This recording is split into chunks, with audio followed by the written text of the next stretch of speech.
sobre o que nós vimos nos 2 últimos capítulos. Caminho do Estreito. Os grandes tesouros que Thomas Kidd havia adquirido até então era uma moeda de prata, uma carta de um irlandês selvagem, uma meia calça, uma fivela de cinto, um alfinete e dente de tubarão. Christopher Cosmos havia feito para mim um lindo cinto com a fivela e com o alfinete que prendia o saco de veludo dentro do meu bolso. Essa era a finalidade do último tesouro que ele tinha ganhado. Eles seguiram então para o Estreito de Magalhães, como vocês podem perceber, localizado aí no sul da América do Sul. É um local que, quando no inverno, ele é muito frio. Então, havia de se esperar, então, ali uma grande aventura. Além disso, o Estreito do Magalhães era um local muito perigoso e que poucas embarcações haviam passado por ali.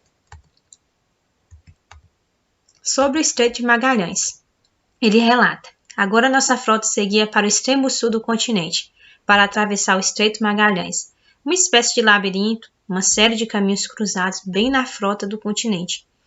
Da primeira vez que passou por ali, Sir Thomas Cavendish tinha demorado alguns meses para conseguir sair do outro lado, no Mar Sul, também conhecido como Oceano Pacífico. Peru. Enquanto eles passavam por aquele local, eles já imaginavam chegar ao Peru. Já havia algumas coisas que falavam sobre aquele local. As pessoas contavam que lá havia montanhas de ouro, salas cheias de ouro, prédios de ouro, que com certeza Thomas Kidd pensava que o capitão não deixaria ninguém desembarcar naquele lugar, a não ser ele. Mas, por outro lado, desembarcar naquele local era muito difícil, porque ele estava sendo guardado pelos espanhóis. Essa região ela era colonizada pela Espanha. Preparando para o que vinha por aí.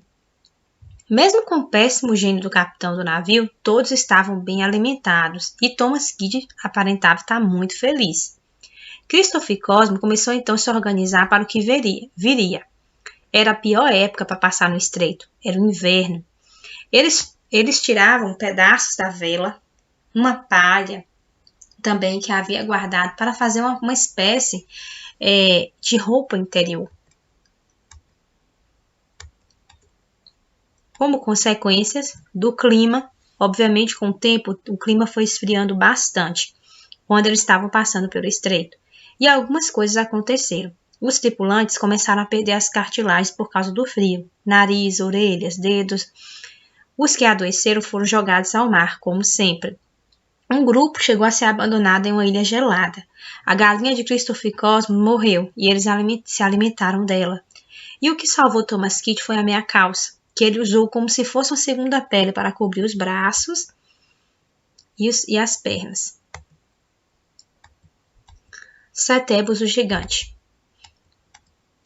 Muitos homens haviam sido lançados ao mar, e se continuasse daquele jeito, o capitão teria que recorrer à mão de obra dos nobres, as pessoas que ficavam dentro da cabine e que não sabiam nada de navio.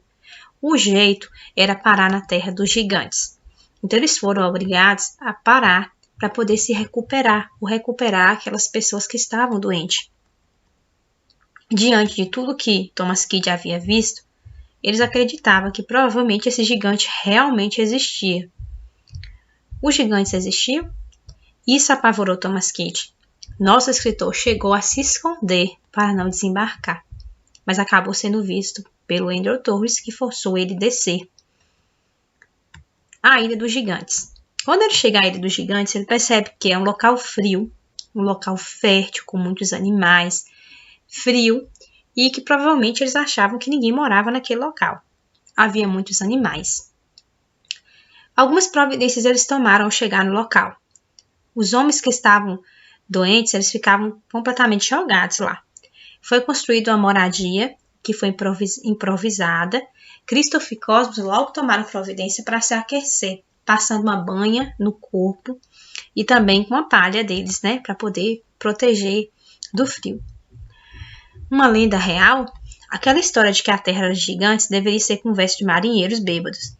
E um deles, muito sóbrio, me disse que o próprio Sir Francis Drake tinha visto os gigantes contando à rainha sobre eles. Antes do Francis Drake, Fernão de Magalhães, que tinha dado a primeira volta ao mundo, também havia encontrado tais colossos humanos. Ele cita aí dois grandes navegadores que nós vamos conhecer um pouquinho mais sobre eles.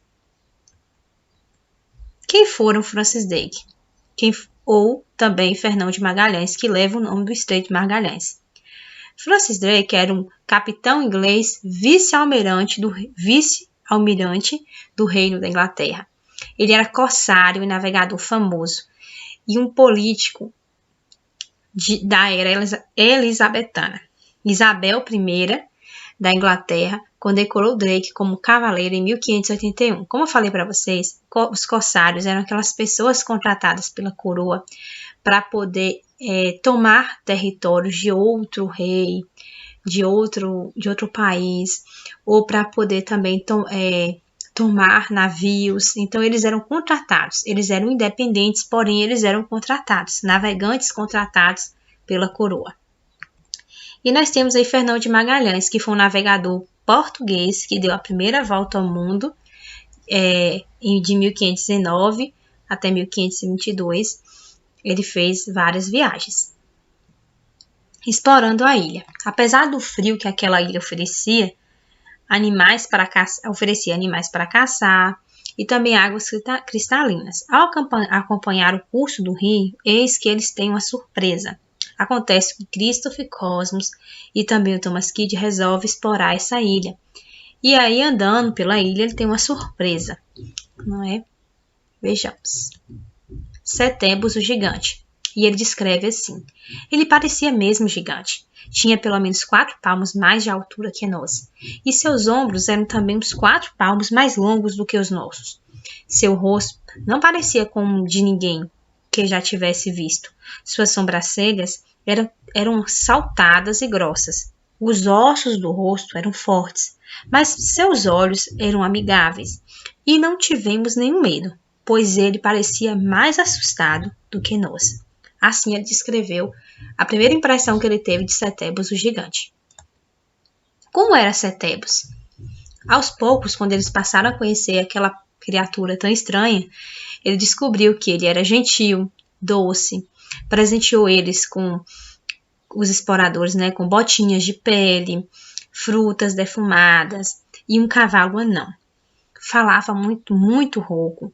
Eram gigantes patagônios, que ele descreve, tinha uma casa coberta de pele e o próprio gigante se vestia com roupas de pele. Então tá aí grandes presentes que eles receberam, não é? E algumas ilustrações sobre aquilo que a gente se imagina que foi estar com aquele gigante.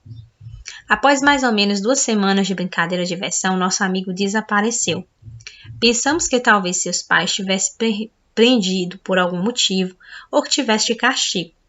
Mas nesse mesmo dia, ao voltarmos para casa, descobrimos o motivo de sua ausência. Foi um choque para nós. Seu corpo estava em frente à estrada da casa, sendo admirado por homens da nossa tripulação. Nosso amigo tinha sido morto e exibido como troféu. Então, assim, eles encontraram o gigante nessa expedição, ficaram tempo com ele, se divertiram, ele se presenteou, ele era um ser, uma pessoa muito agradável, e aí acabou que ele desapareceu por um tempo, eles acharam aquilo estranho, e quando ele descobriu, ele estava morto e a própria tripulação deles havia matado ele, estava ali exibindo ele como se fosse um troféu. Consequências da morte de um amigo. Todos tiveram que sair logo da ilha. Assim que aquilo aconteceu, Andrew Torres, acabou ficando muito revoltado, começou a discutir com o capitão Sir Thomas Cavendish e ele praticamente carregou Thomas Kidd e Cosmos e Christopher para o barco do capitão John Davis. E aí, quando eles já estavam saindo, eis que eles viram vários gigantes tentando atacar o navio com pedras.